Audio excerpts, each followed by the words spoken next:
गाड़ी मैं फोटो देख ली, गाड़ी निकल गई दौड़ी है, ठीक है 10-15 मिनट में पुग जाए बस ही।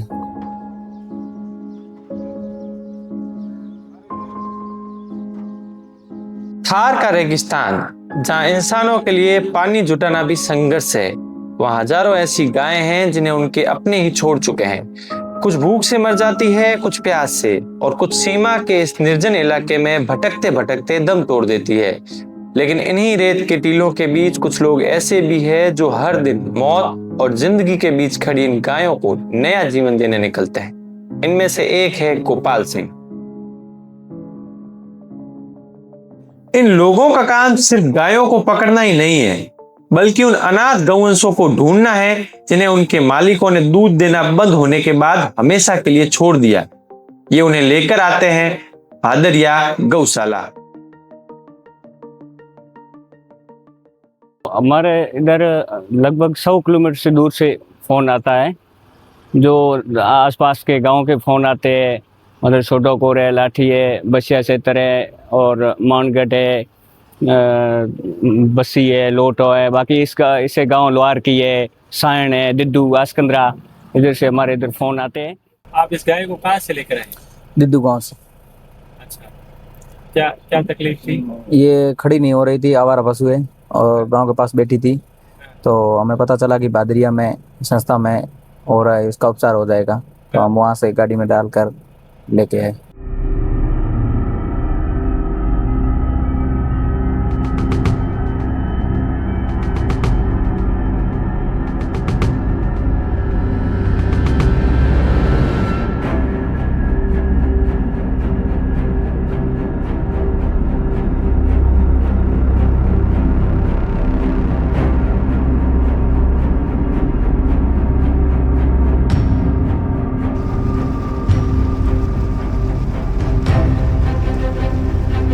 रेगिस्तान के बीच फैली यह सिर्फ एक गौशाला नहीं है, यह लगभग 30,000 परित्यक्त गायों का घर है।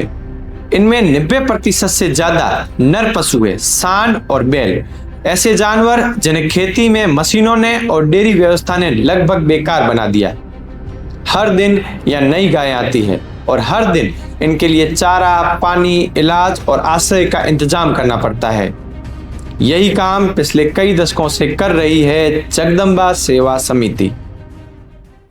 परम पूज्य संत श्री हरवंशी जी निर्मल श्री भादरिया जी महाराज को सत सत प्रणाम करता हूँ कि उन संतों ने इस धरा पर आकर के और वो काम किया है जो शब्दों से नहीं कहा जा सकता है।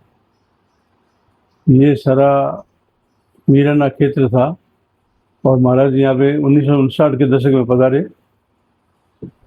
यहाँ आने के बाद में महाराज जी ने सबसे पहले जब उनको मालूम पड़ा कि एक खाना बदोश जाति है, वो यहाँ से पंजाब, हरियाणा, राजस्थान, गंगानगर आदि से अच्छी अच्छी गायें ला करके यहाँ बाड़मेर और जैसलमेर के बॉर्डर पे उन लोगों को दे देती है, तो आगे उसको पाकिस्तान में ले जाके कतर खानों में भेज देते हैं। तो जब महाराज जी को ये बात मालूम पड़ी तो उन्होंने सबसे पहले वो काम किया और अब इतना अपने बलबूते पे पुलिस के सहयोग से भी उन्होंने वो काम जो बरसों से हो रहा था, 1947 से लगभग हो रहा था, उसको रुकवा दिया। उसके बाद में उन्होंने यहाँ पे गौशाला स्थापित की जिसमें लाखों गायों का भरण पोषण किया। लाखों गायें उन्होंने बचाई और उन गोपालकों को बिना कोई पैसा लिए, शुल्क लिए उनको दूध पीने के लिए दे दी और उन्होंने लाखों सांड बैल खेती करने वाले किसानों को वो भी इसी शर्त पे उपलब्ध कराए कि वो उसका बूढ़ा होने के बाद में उसको बूचर खाना नहीं जान देंगे।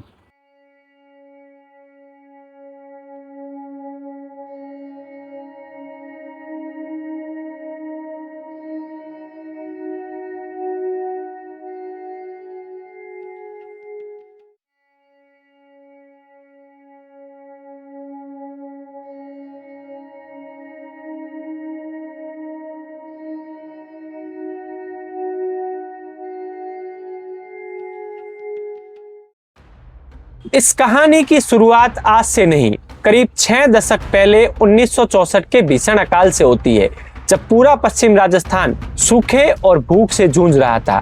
उसी समय संत हरिवंश सिंह निर्मल, जिसे लोग भादरिया महाराज के नाम से जानते हैं, उन्होंने एक ऐसा सपना देखा जिसे उस दौर में लगभग असंभव माना जाता था।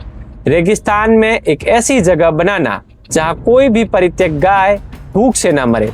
और धीरे धीरे यह सपना एक आंदोलन में बदल गया। आज सैकड़ों लोग उसी विचार को आगे बढ़ा रहे हैं।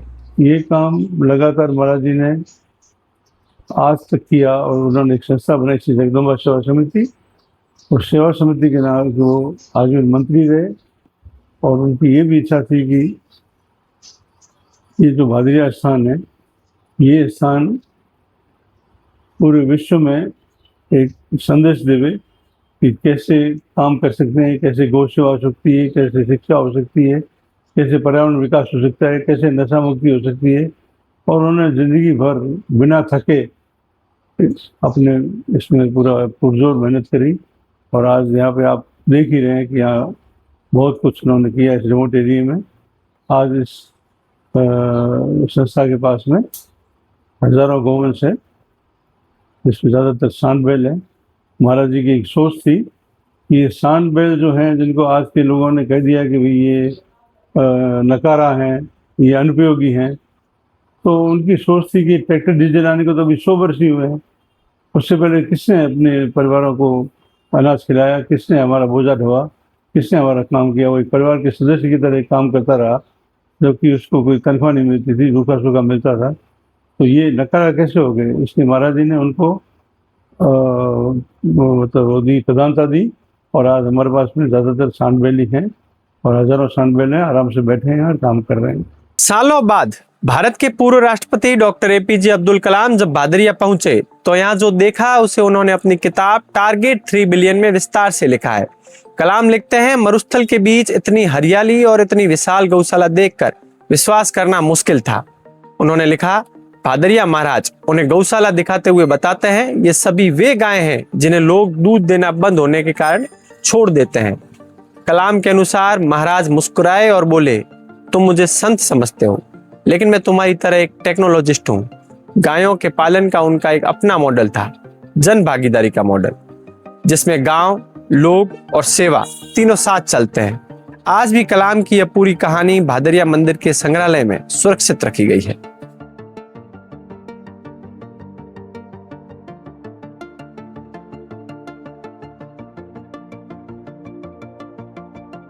भादरिया सिर्फ एक गौशाला नहीं है, यह एक पूरा सामाजिक मॉडल है जहाँ गांव के लोगों को रोजगार मिलता है, जहाँ गायों का दूध, दही और मक्खन यहाँ आने वाले हर व्यक्ति को प्रसाद की तरह परोसा जाता है। और शायद सबसे अनोखी बात, इसी परिसर में मौजूद है देश का सबसे बड़ा भूमिगत पुस्तकालय। ज्ञान और सेवा दोनों को साथ लेकर चलने की यह सोच भादरिया की सबसे बड़ी पहचान बन चुकी है। लेकिन 30,000 गायों का पेट भरना आसान नहीं है। गर्मी और अकाल के दिनों में चारा सैकड़ों किलोमीटर दूर दूसरे राज्यों से मंगवाना पड़ता है।